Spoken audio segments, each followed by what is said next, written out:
Ay namangha sa laki ng ninakaw ng mga Marcoses. Pero ako ay naggalit nung makita ko kung paano nila ginastos. Magwi-withdraw ng pera sa umaga, $10,000 para pagawa mga kwintas ni Imelda. Pagkatapos sa hapon, we-withdraw na naman ng 10,000. Bakit? Mamimili ng mga paintings. They have supporters who say they were never found guilty of ill-gotten wealth. That is not true. The Philippine Supreme Court found them guilty of ill-gotten wealth in 2003 and in fact forfeited their Swiss deposit. Sa kanyang unang termino pa lang bilang presidente, nagbukas ng kauna-unahang bank account sa Switzerland ang dating Pangulong Ferdinand Marcos. Sa alias na William Saunders, sa Bangkong Credit Suisse sa Zurich, Switzerland, ang account ni Marcos ay may laman na $950,000. Pero ang kanyang sweldo noong 1968 ay $5,600 lamang. Ito ang simula ng pandarambong ni Marcos na umabot sa bilyong-bilyong piso. Nang pinatalsik sa pwesto noong 1986, kabilang sa mga daladala sa Hawaii ay higit 400 alahas, 27 milyong pisong bagong imprenta at mga gold bars.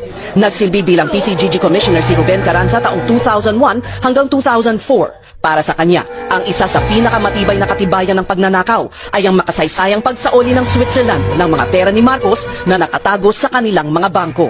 Dinala ko yung desisyon na yan sa Switzerland. Pinakita namin yan sa Ministry of Justice ng Switzerland at nagpirmahan kami ng kasunduan na isusoli nila ngayon yung pera. At that point, ang pera na na-identify sa mga Marcos bank accounts was $683 million. PCGG estimates that they were able to plunder $10 billion from the Philippines.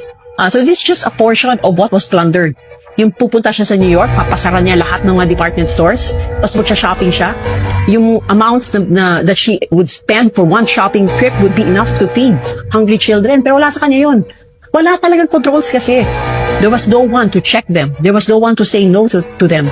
So they behave as if they own the entire Philippines. Pagbagsak na ekonomi natin, paglobo ng utang natin, yung mga monopolyo na tinayo, na sila lang nakikinabang, napakasama ng panahon na yon economically.